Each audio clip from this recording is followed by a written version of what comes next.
before starting, I shared with you like just waking up and going, wow, I woke up just feeling, I was just feeling vulnerable and feeling the season of autumn, and a part of me that is just letting go of old stories and stepping into the new of what is emerging, and just how powerful and profound that is. And you could relate. And before we go into where we are right now, I would just love if you wouldn't mind sharing just a bit about yourself and what inspired you to learn Lifeline for yourself. Absolutely. So I would have to go very far back.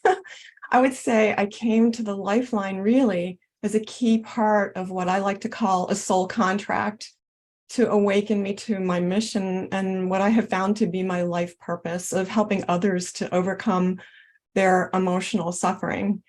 But first I had to experience it myself, right? And we teach our own curriculum. So as I go back, earlier in my life to my childhood, I was very, very sensitive to emotions, to my own emotions, to other people's. And despite living in a very loving family, I was still receiving messaging that I was not good enough, that I was less than, that I didn't belong, I wasn't lovable. And over years, this kind of led me to not being true to myself, not really knowing myself, not being true to myself or to other people. This manifested in anesthetizing myself with food and also with unhealthy relationships. And that went well into my adulthood. And really what was happening is I was making other people responsible for my happiness, which is really not applicable. And so in the early 2000s, I hit a rock bottom. And I was actually led to an experience called the Spirit School of the Intuitive Arts. It was an 18-month program. And one of the assignments in that program was to read your gorgeous book, The Power of Infinite Love and Gratitude. And boy, that grabbed me. I was so drawn to the book, to the work, and I just felt like I need to find out more about what this is. And so in 2010, I went to the first leg of your live training, which at that time was called Conscious Body, Conscious Mind.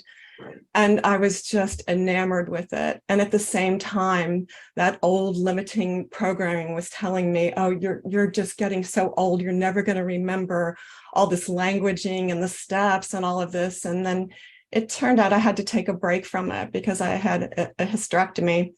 So one of my classmates had called me. In order to get certified, you have to go through doing 25 sessions with different people. And she called and asked if I could do a session with her as one of her 25. And I said, sure.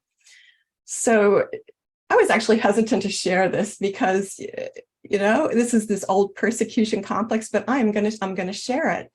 So in the session, she identified a limiting belief in my heart chakra, my fourth energy center, that stemmed back from a past life in the year 200 AD. And I just thought, okay, that's interesting. I wrote it down. I didn't think anything more of it.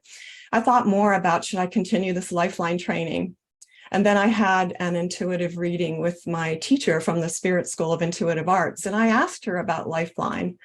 And I've asked her about learning other modalities because I am kind of a personal growth junkie and want to get my hands on everything. And I asked her, what is holding me back from moving forward with learning Lifeline? And she said to me, she mentioned a past life when I was a woman, as a healer, having to go underground to hide my work, kind of like otherwise it would have been burned at the stake kind of a thing. And she said it was in the year 200 AD. And it's like at that moment, I didn't even make that connection in that moment. But after I hung up, I went, holy shit. And I looked back at my notes and I thought, oh my God, that is my spiritual 2x4 to just like get over myself and do whatever it takes to learn this. And then a couple months later, I was on vacation in the Keys in Florida, and I was going to get a massage. And I noticed this man, David Coppola, and I saw he did the Lifeline. So I thought, okay, I'm going to experience a session to see if this is really something I should get into. And I was blown away by it. And so the rest is history. I came back to training and became certified in 2011. So, I, you know, I didn't remember the David Coppola connection. yeah, Oh, yeah. that's so sweet.